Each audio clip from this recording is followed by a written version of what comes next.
Hello app के लिए ये एक सुपरवाइजर गाइड है। इसमें हम समझेंगे कि जनगणना के डेटा की सटीकता को पक्का करने के लिए इस ऐप का प्रभावी ढंग से इस्तेमाल कैसे करना है। देखिए, एक सुपरवाइजर के तौर पर देश के डेटा की अखंडता के लिए जो भूमिका है वो बहुत ही महत्वपूर्ण है। तो चलिए ऐप के उन फंक्शंस को समझते हैं जो इस काम को सही और कुशलता से करने में मदद करेंगे। तो सबसे पहले बात करते हैं भूमिका और ऐप की। शुरुआत करते हैं ऐप की होम स्क्रीन से, जो कि सारे काम का एक तरह से स्टार्टिंग पॉइंट है। ये रहा डैशबोर्ड। यहीं से एक एन्यूमरेटर को चुना जाता है और हाँ, अगर नेटवर्क स्थिर है तो उनके असाइन किए गए हाउस लिस्टिंग ब्लॉक्स यानी HLBs का पूरा विवरण मिल जाता है। अच्छा, होम स्क्रीन से अब आगे बढ़ते हैं और मुख्य मेन्यू पर एक नज़र डालते हैं। यहीं पर ऐप को मैनेज करने के लिए सभी ज़रूरी टूल्स मिलेंगे। कोने में जो 3 लाइनें हैं उन पर टैप करने से नेविगेशन ड्रॉअर खुलता है। इसे कभी-कभी हैमबर्गर मेन्यू भी कहते हैं। इस मेन्यू में ऐप की जानकारी से लेकर सिक्योरिटी फीचर्स जैसे पासवर्ड बदलना और लॉगआउट करने तक सब कुछ मिल जाएगा। और हाँ, यहीं से हेल्प और HLB मैप्स भी एक्सेस किए जा सकते हैं। अब आते हैं काम के सबसे महत्वपूर्ण हिस्से पर, डेटा वेरिफिकेशन। चलिए, इसका जो स्टेप बाय स्टेप वर्कफ्लो है उसे समझ लेते हैं। पूरी प्रक्रिया 4 सिंपल स्टेप्स में होती है।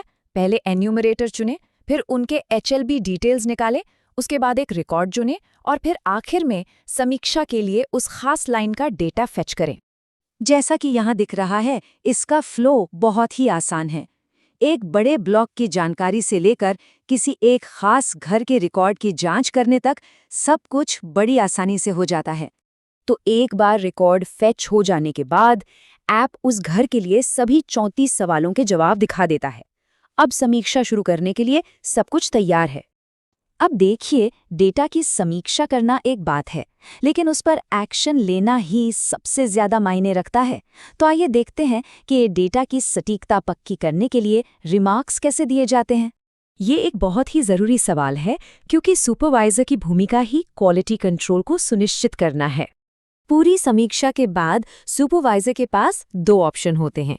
या तो ओके बटन से रिकॉर्ड को मंजूरी दे दें, या अगर उसमें कुछ बदलाव की ज़रूरत है तो रीमार्क्स बटन का इस्तेमाल करके उसे फ्लैग कर दें। जब कोई रीमार्क सबमिट किया जाता है तो एक प्रोसेस शुरू होता है।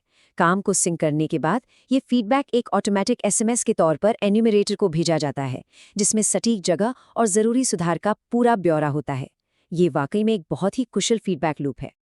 और आखिर में चलिए कुछ बहुत ही ज़रूरी हाउसकीपिंग फंक्शंस को कवर करते हैं, जो डेटा की इंटेग्रिटी के लिए बहुत बहुत ज़रूरी हैं।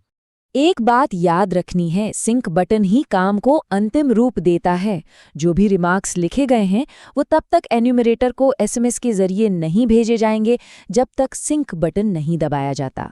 मतलब डेटा को सर्वर पर भेजने से पहले सब कुछ दोबारा जांचने का ये आखिरी मौका है।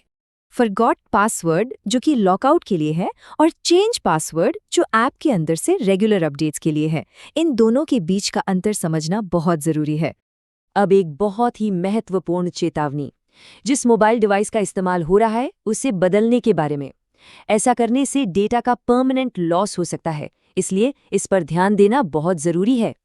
अगर किसी नए डिवाइस पर लॉगिन करने की कोशिश की जाती है तो ऐप यह चेतावनी दिखाता है, और इससे यह बिल्कुल साफ हो जाता है कि पुराने डिवाइस पर कोई भी अनसिंक्ड डेटा हमेशा के लिए खो जाएगा।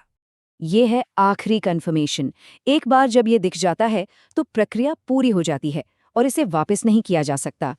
सीधा सा नियम है, डिवाइस बदलने से पहले हमेशा सिंक करें।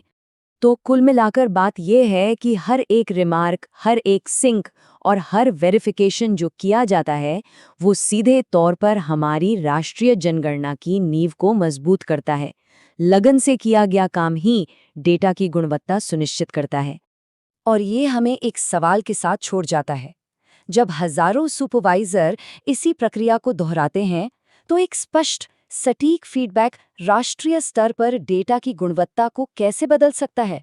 सोचिए, इस काम का असर कितना बड़ा है।